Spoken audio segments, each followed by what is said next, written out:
Hello everyone, welcome to my YouTube channel. तो guys, Dwapara Yuga में सांसारिक युग में जन्मे कृष्ण, जिनको कि नटखट माखन चोर या गिरधर गोपाल या फिर नटखट नागर और हम जैसी मैया जो कि कृष्ण जी की नित्य सेवा करती हैं, भोग लगाती हैं, उन्हें पुत्र की तरह दुलार करती हैं, डांट लगाती हैं। तो हम सभी मैया लड्डू, माधव, केशव आदि नामों से उनको बुलाती हैं।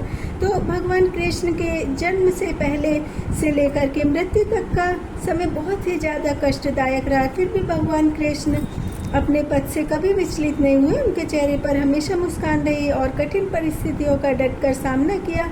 और आज भी भगवान श्री कृष्ण किसी न किसी रूप में अपने भक्तों के साथ रहते हैं। तो ऐसा ही एक ऐतिहासिक मंदिर उड़ीसा के पुरी में हिंदू मंदिर भगवान जगन्नाथ को समर्पित है और माना जाता है कि यहाँ पर लकड़ी की मूर्ति में आज भी श्री कृष्ण जी का दिल धड़कता है। तो श्री कृष्ण की मृत्यु का रहस्य और उनका आज भी धड़कता हुआ दिल जगन्नाथपुरी में है। और श्री कृष्ण अपने अंतिम समय में एक पीपल के पेड़ के नीचे बैठ कर के ध्यान मुद्रा में थे। तभी जरा नामक शिकारी ने हिरण समझकर उन पर तीर से निशाना लगा दिया और उनके पैर में निशाना लगा और उसी समय उनका मानव रूप समाप्त हो गया।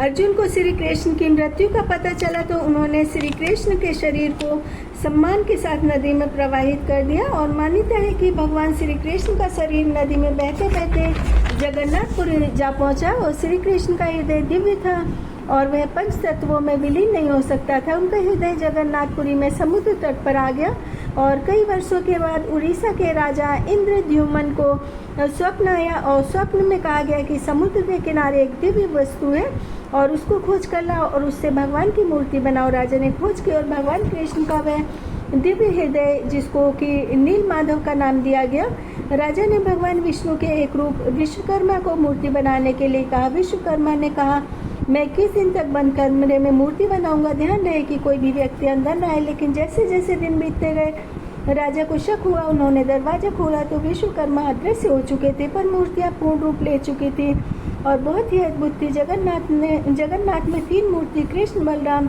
और उनकी भगिनी सुभद्रा की है। तो तीनों मूर्तियों का शरीर बिना हाथ पैर के अपूर्ण सा था, लेकिन बिना हाथ पैर के भी तीनों मूर्ति की आभा, चमक और सुंदरता अद्भुत थी। और आज भी यही कहा जाता है कि जगन्नाथ जी की मूर्ति में श्री कृष्ण जी का दिव्य हृदय सुरक्षित है और उनका हृदय धड़कता रहता है, जिसे कि ब्रह्म पदार्थ कहा जाता है। और प्रत्येक 12 से 19 वर्ष में रथ यात्रा से पूर्व लकड़ी की नई मूर्ति बनाई जाती है। तो एक विशेष रात में पुरानी मूर्ति में से यह पदार्थ जब निकाला जाता है तो उस वक्त पुजारी की आंखों में पट्टी बांध दी जाती है, कमरे में अंधेरा कर दिया जाता है एवं पुजारी के अलावा उस कमरे में कोई नहीं जा सकता है। और फिर एक नई मूर्ति में भगवान कृष्ण के हृदय को स्थापित किया जाता है। और यह कार्य इतना गुप्त तरीके से होता है कि जो पुजारी नई मूर्ति से हृदय स्थापित करते हैं तो कई बार उसकी मृत्यु भी हो जाती है। और इस ब्रह्म पदार्थ को श्री कृष्ण का जीवित स्वरूप माना जाता है। जगन्नाथपुरी का मंदिर भारत के 4 धामों में से एक है और यह न केवल वस्तुकला के चमत्कार के लिए प्रसिद्ध है, अपितु श्री कृष्ण की मृत्यु के बाद उनके जीवित और धड़कते हृदय का भी प्रतीक है। और यहाँ के नील चक्र, समुद्र से आते अनोखी हवा और मंदिर की रहस्यमय रथ यात्रा, प्रत्येक वस्तु श्री कृष्ण के हृदय के रूप में जीवित है। कृष्ण की मृत्यु अंत नहीं, अपितु एक नए युग की शुरुआत है। तो कुछ लोगों का मानना है कि श्री कृष्ण जी की मृत्यु जब हुई थी वो 125 वर्ष के थे और भगवान श्री कृष्ण का जन्म धर्म की स्थापना एवं अधर्म को समाप्त करने के लिए हुआ था। और उन्होंने अपने जीवन काल में कई राक्षसों का संहार किया, दुष्टों का दमन किया एवं महाभारत काल में युद्ध के माध्यम से धर्म की विजय सुनिश्चित की। और उनका देहावसन उनकी लीला का अंतिम चरण था। उन्होंने अपने शरीर को त्याग कर संसार को संदेश दिया कि जन्म के समय से ही हमारी मृत्यु का समय भी निश्चित हो जाता है। संसार में आकर भगवान को भी मृत्यु लोक जाना पड़ा और यही संसार की सच्चाई है। तो जगन्नाथ रथ यात्रा का आरंभ 27 जून एवं इसका समापन 5 जुलाई 2025 को होगा। तो इसी तरह से धार्मिक ऐतिहासिक जानकारी के लिए मेरे चैनल को सब्सक्राइब करें।